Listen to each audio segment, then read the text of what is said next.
फिर निवेदन करूंगा, कहीं जाकर मत रोइए, कहीं जाकर मत कहिए कि आपको तकलीफ क्या है। ना रिश्तेदारों से, ना नातेदारों से, ना कुटुंब से, ना कबीले से, ना अपनों से, किसी से नहीं कहना कि दुख क्या है। बस इतना करना कि किसी मंदिर में अगर पूजन करने जा रहे हो, आप जिस पाठ को कर रहे हो, जो पाठ आप करते हो, हमें ये भी नहीं कहना कि तुम शंकर का पाठ करो, हम तो ये भी नहीं कहेंगे कि शिव कवच करो, हम ये भी नहीं कहेंगे कि तुम हम बताएं वो वाला पाठ करो। तुम तो जो पाठ करते हो, तुम जो स्मरण करते हो, जो तुम मंत्र जाप करते हो, जो तुम नाम जाप करते हो, तुम्हारी मर्जी, तुम जो जपते हो, बस उस जप के समय पर कटोरी में, गिलास में, तांबे के पात्र में, पंचपात्र में जल हो और उस जल का आचमन, उस जल का सींचन दुकान पर, घर पर रोज करना प्रारंभ कर दो। आधे से ज्यादा तुम्हारी तकलीफ, आधे से ज्यादा तुम्हारा कर्जा, आधे से ज्यादा तुम्हारा दुख तो भगवान यूं ही समाप्त कर दे। यूं ही हम जल कौन सा सींचते हैं, भगवान अपनी दुकान पर पानी कौन सा छोड़ते हैं, अपने घर पर जल कौन सा सींचते हैं। जब मटके में से भर कर लिया है, कुंड में से भर कर लिया है, अपने घर में नल में से भर कर लिया है, और वो पानी लाने के बाद में अपन सब दूर छीट दिया। अपन वो वाला पानी कभी नहीं छीटते जो रखा है, जो आराधना के लिए रखा है, साधना के लिए रखा है, जो भगवत स्मरण के लिए रखा है, हमने वो नहीं छीटा। हम तो भर कर लाए और छीट। अरे भाई, बहुत दुख है, बहुत तकलीफ है, बहुत कष्ट है, कहीं मत भटको। जिससे तुम्हारी अच्छी पटे उसका स्मरण कर कर, उसका भजन कर कर, उसका कीर्तन कर कर, उसका नाम जाप कर कर। हम तो ये भी कहते हैं कि तुम जो भजन कर सकते हो, तुम जो स्मरण कर सकते हो, तुम्हारी चित्तवृत्ति में जो अच्छा हो तुम वो करना। हम भी बताएं तो भी मत करना। तुम्हें अच्छा लगे तो करो, नहीं लगे तो तुम जो कर रहे हो बहुत अच्छा करो, तुम उसको जप। तुम्हारा जपना, तुम्हारा स्मरण करना, तुम्हारी भक्ति का भाव प्रकट करना, बस दिल से, मन से, जो तुम्हारे मन में आ जाए भगवान को वो कह दो। भगवान से वो जाकर निवेदन कर दो, भगवान उसे स्वीकार कर दो। तो शास्त्र कहता है कि जिस दिन आपका व्रत है उस दिन एक काम जरूर करना कि भगवान का मंत्र जाप कर कर, भगवान का स्मरण कर कर, कटोरी में जल लेकर, पात्र में जो जल रखा हो, पूजन पाठ करते समय, स्मरण करते समय वो जल का पान अवश्य करो। उस जल का पान अवश्य करो, उस जल को अवश्य करो। क्या होता है जल का पान करने से? शिव महापुराण की कथा कहती है,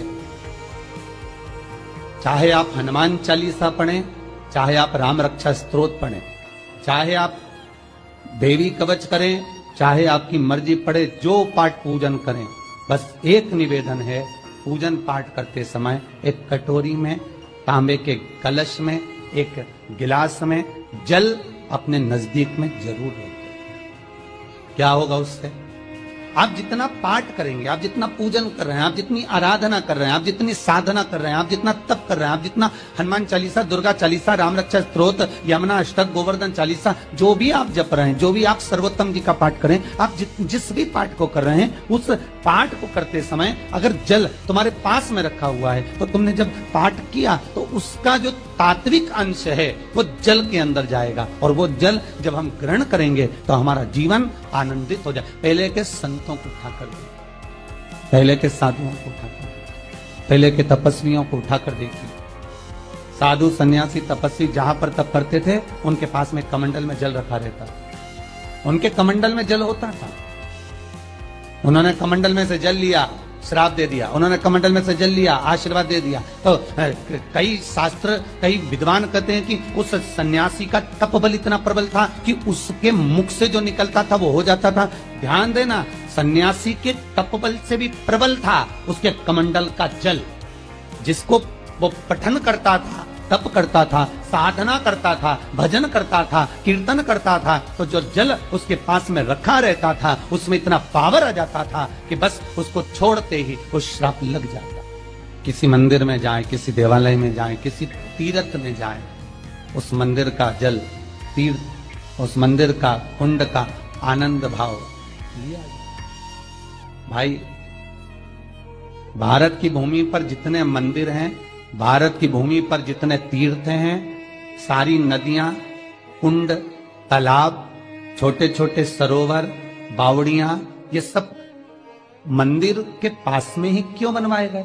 ये कुंड, ये बावड़ियां, ये तालाब, ये सरोवर, ये कुएं, ये सब मंदिर के करीब में, तीर्थ के करीब में क्यों बनाए गए? उसका कारण केवल इतना है। और क्यों इतने पवित्र होते हैं? क्योंकि वहां भजन करने वाला, वहां साधना करने वाला, वहां स्मरण करने वाला, वहां कीर्तन करने वाला, वहां मंत्र जाप करने वाला, वहां नाम जाप करने वाला जब जप करता है, साधना करता है, पाठ करता है, तो उसका तेज पुंज उस जल में चला जाता है। उस जल का पावर इतना प्रबल होता है कि जीव अपने आप कल्याण हो जाता है। मात्र स्नान से, मात्र पूजन से, मात्र तर्पण से, मात्र आचमन से। शिव महापुराण तो यहां तक कहती है कि आप शंकर भगवान को जल चढ़ाएं, थोड़ा सा जल पात्र में रख लें। जहां पूजन कर रहे हैं, जब थाली से पूजन, पहले सबसे पहले तो जल ही चढ़ाओगे ना, जल चढ़ाने के बाद उस पात्र को रख लें, थोड़ा सा पानी उसमें बचा लें, 2-4 बूंद, 8 बूंद, 15 बूंद, 20 बूंद, 1 चुल्लू, थोड़ा भगवान शिव की आराधना करी आपने, दिया बत्ती करा, पूजन करा, आराधना करी, मंत्र जाप करा, घंटी का नाद करा, और भी लोग आए उन्होंने भी भगवान का नाम लिया। जब घर की ओर प्रवेश करें, पूजन की थाली जब लेकर चलें, तो जो कलश में जल हो उसका आचमन कर लें या अपने ऊपर छीट लें, उससे सुख का अनुभव हो।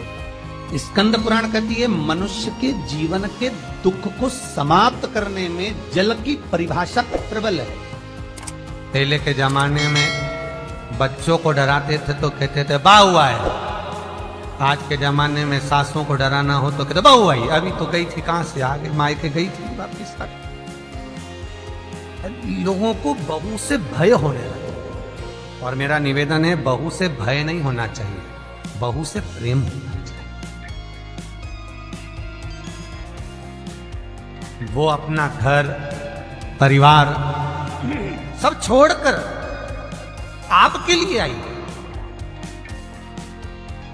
और आपको उसका सम्मान करना चाहिए। और बहुओं से निवेदन है, जिस मां ने पूरी जिंदगी जोड़ा है, संपदा को संजोया है, वो तेरे लिए संजोया है, तेरे को देकर जाए, दुख ना मना।